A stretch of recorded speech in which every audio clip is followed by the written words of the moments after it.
दोस्तों, जय श्री राम। सभी को प्यार भरा नमस्कार। सभी सुखी रहे, सभी धनवान बने, सौभाग्यशाली बने, भगवान श्री राम से हमेशा यही प्रार्थना करते हैं। आज की हस्तरेखा ज्ञान विज्ञान में आपका स्वागत है। दोस्तों, मैं पहली वीडियो में भी बता चुका, कई लोग हस्तरेखाएं भेजते हैं, प्रश्न पूछते हैं कि शादी नहीं हो रही, किसी को बच्चे नहीं हो रहे, किसी की शादी तय होगी हट गई। और विशेष आज के समय में हर जाति के अंदर विवाह शादी एक बहुत बड़ा टेंशन हो गया है। क्योंकि पहले राजाओं महाराज जो इस समय में तो खुद नाई और ब्राह्मण जाकर रिश्ता पक्का कर देते थे। लड़की और लड़के की योग्यता देखी, रिश्ता पक्का हो गया। समय बदलता गया, जागरूकता आती गई। चलो वो तो बात पुरानी होगी। अब नए जमाने में भी पहले भी लड़का लड़की को नहीं देखती थी और लड़की लड़के को नहीं देखती थी। माँ बाप गए, रिश्ता पक्का हो गया। अब माहौल बदला तो चलो लड़की देखने आए, लड़की ने लड़का देख लिया, लड़के ने लड़की देख ली, रिश्ता पक्का हो गया। फिर माहौल चेंज हुआ, बातचीत तक बात आ गई। लड़का लड़की से बातचीत कर रहा, लड़की लड़के से बातचीत कर रही, रिश्ता पक्का हो गया। अब और माहौल चेंज हो गया है। अब योग्यता के आधार पर रिश्ता पहले ही, लड़का लड़की देखने से पहले योग्यताएं पूछी जाती हैं। अब लड़की ने क्या कर रखा है। यदि लड़का साइंस बायोलॉजी का है, डॉक्टर है, तो लड़की भी डॉक्टर। लड़का इंजीनियर है तो पहले ही पूछेंगे कोई इंजीनियर लड़की हो। लड़का बीटेक है तो लड़की बीटेक चाहिए। बीटेक करते करते 28, 30, 32 साल की उम्र होगी, फिर लड़की ढूंढने में उम्र होगी। बड़ा ही विचित्र मामला जुड़ गया है ब्याह शादी का, बहुत विचित्र जुड़ गया है। अनुपात इतने घट चुके लड़का और लड़की के। ज़्यादातर घरों में 2 लड़के 1 लड़की, 2 लड़के 1 लड़की, 2 लड़के लड़के हैं, 1 लड़का है, तो अनुपात भी गिर चुका है। बड़ी दिक्कतें आ रही हैं। हमें पूछे कि स्ट्रगल कब होंगे, लड़कियां पूछी स्ट्रगल कब होंगे। अरे जब 32 साल की लड़की की उम्र आ चुकी, शादी की उम्र कोई नहीं पूछा, पहले स्ट्रगल पूछ रहे, स्ट्रगल कब होंगे, यानी कामयाब कब होंगे। जब तुम 32 साल की उम्र में भी कामयाबी ढूंढ रहे हो, जबकि शास्त्रों अनुसार 25 साल की आयु से ग्रस्त जीवन शुरू हो जाता है। तो हमारी विशेष जनसंख्याएं घट रही है, आबादी जो है घटती जा रही है, बच्चों की शॉर्टेज होती जा रही है। और बड़े बड़े घर में तो पूछो मत, इतना बुरा हाल हो चुका कि बच्चे हैं ही नहीं। एक आध बच्चा होगा नहीं तो नहीं सही। कारण क्या है? विधि विधान भगवान ने सब चीज की एक आयु समय काल सेट कर रखा है, उसने समय काल भेजा है। हमारे गर्भ धारण करने से 9 महीने बच्चा गर्भ में रहता है, तब तक कोई ग्रह, कोई ऊपरी बाया, कोई भी हवा कोई काम नहीं करेगी, ना कोई ग्रह काम करेगा। जैसे ही बच्चा पृथ्वी पे गर्भ से बाहर निकलेगा, उसके ग्रह एकदम सब पावर में आ जाते हैं। जन्म के समय ही सब ग्रह पावर में आ जाते हैं।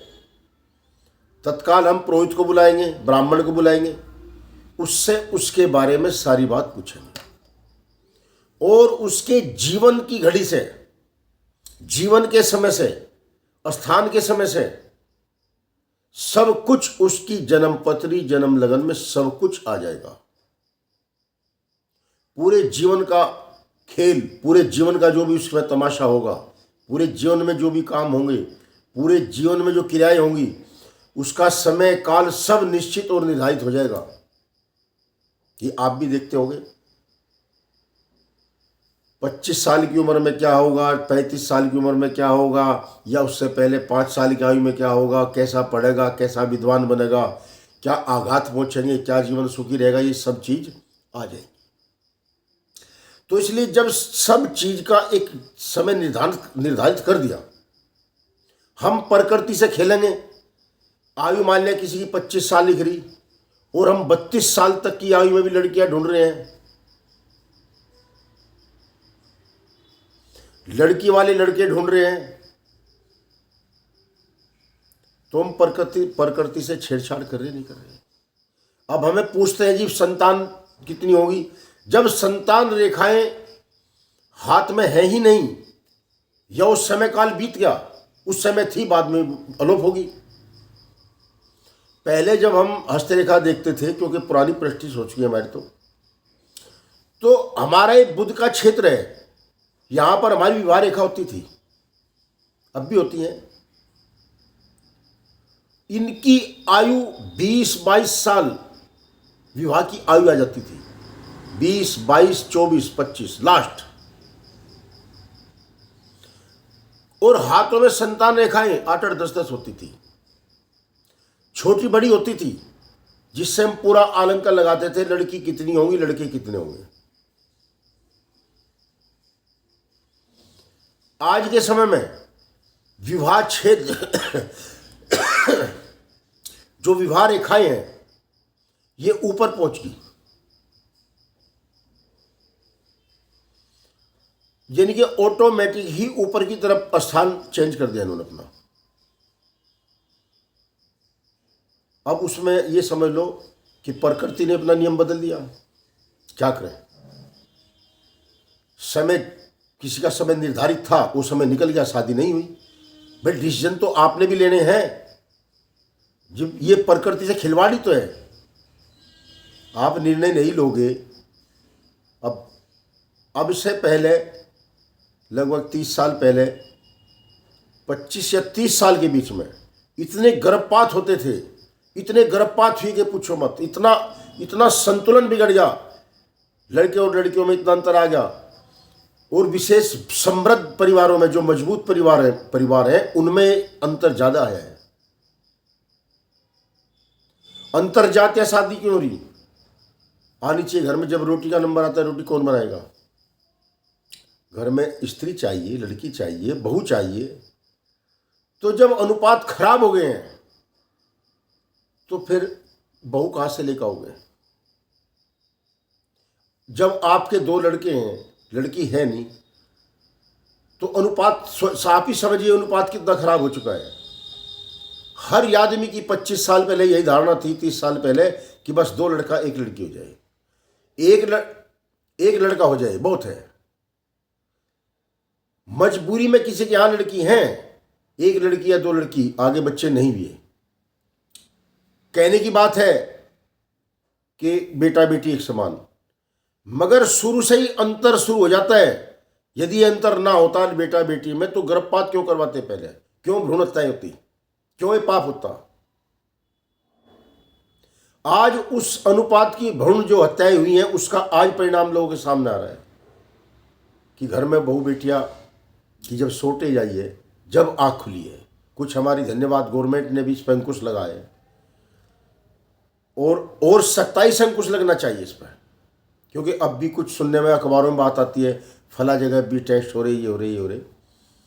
सरकार का बड़ा अच्छा कदम है, अपनी भी जागरूकता होनी चाहिए। बेटा और बेटी में कोई अंतर नहीं है। मैं तो ये देख रहा कि बेटी बहुत आगे निकल रही है, पूरे घर को संभाल रही है बेटियां। बेटे तो शुरू से ही बहुत से आवारा हो जाते हैं, इतने आवारा कि पूछो मत, घर का ही सत्यानाश कर देते हैं। तो ये अंतर इतना आ चुका। अब आगे चलिए जी, तो सब घटनाएं मैं बता चुका हूं पहली वीडियो में। स्ट्रगल मजबूती का पूछते हैं, समय पे विवाह शादी करनी बहुत जरूरी है। देखिए, पैसा बहुत जरूरी है जीने के लिए, मगर उस पैसे का भी क्या करोगे जब उसको खर्च करने वाला कोई नहीं होगा, उस पैसे को बरतने वाला कोई नहीं होगा, फिर पैसे का ही क्या करोगे? सभी का मकसद एक होना चाहिए, बच्चा कामयाब हुआ उसकी शादी करो।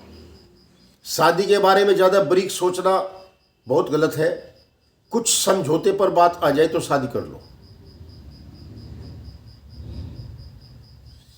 तो इसके लिए हमें उपाय, साधन, सबसे पहले तो भौतिक साधन यही है कि जागरूकता। बिना जागरूकता के कोई काम हल नहीं। बाकी तो सब भरमजाल है। किसी का तीर तुक्का बैठ गया, फिट बैठ गया, नहीं तो नहीं सही। सब भ्रमजाल है। भाई बता दिया ये कर लो, ये कर लो, चौराहे पे ये रख जाओ, ये रख जाओ, ये करो, ये तो सब भ्रमजाल ज़्यादा है। भौतिक उपाय सबसे जरूरी है। और भौतिक जो मैंने बताया ये है, समय पे जागरूकता। यदि तुम काम नहीं करोगे, रोजगार नहीं करोगे, तो रोटी का साधन कैसे बनेगा?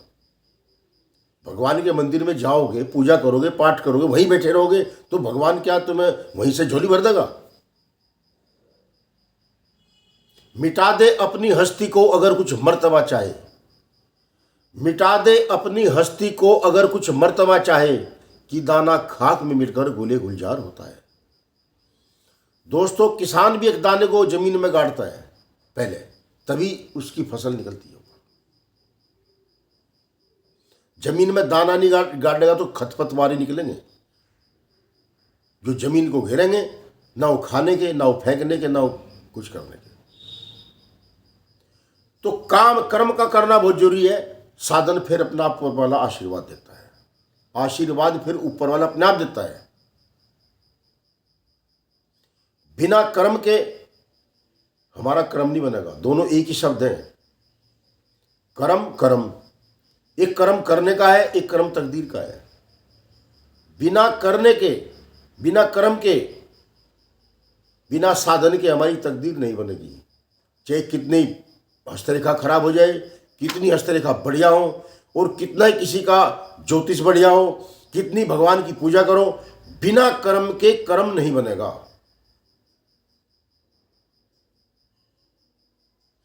क्योंकि नसीब तो जागृत करना पड़ता है। जब आप 12 बजे उठोगे अपने पलंग से, खाट से, चारपाई से, और रोटी खा के फिर लौट जाओगे। कर्म करने वाले सुबह उठते हैं ब्रह्म मुहूर्त में और निकल जाते हैं अपने रोजगार पर। कामयाबी उनके कदम चूमती है। घटना ही दूसरी बात है। एक्सीडेंट हो गया, दुर्घटना होगी, हाथ पैर टूट गए, सब जुड़ जाएंगे, क्योंकि दुर्घटना है। मगर कर्म की दुर्घटना, जो कर्महीन व्यक्ति है, वो दुर्घटना कभी नहीं हटेगी, उसकी भरपाई कभी नहीं होगी।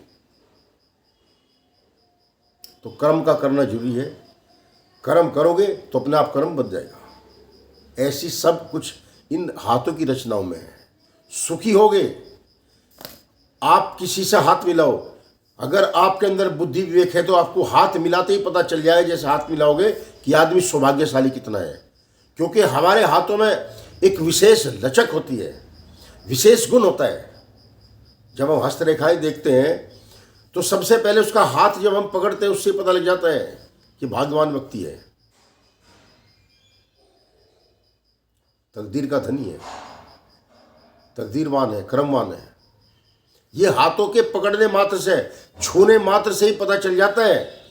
और उसकी हस्तरेखाएं भी ऐसी उज्ज्वल मिलेगी, हाथों का रंग भी ऐसा मिलेगा कि हाथ देखने वाला भी पॉजिटिव हो जाएगा। तो ये रत्नों के बारे में बता था। बड़ी लंबी चौड़ी बीच में वार्तालाप होगी। रत्न का आज भी मैटर रहेगा कि रत्न धारण करने से भी काफ़ी हमें लाभ मिलेगा। और रत्नों का किस प्रकार प्रयोग करना, ये अगली वीडियो में बताऊंगा, क्योंकि समय बहुत हो गया बातों में आज। जय श्री राम।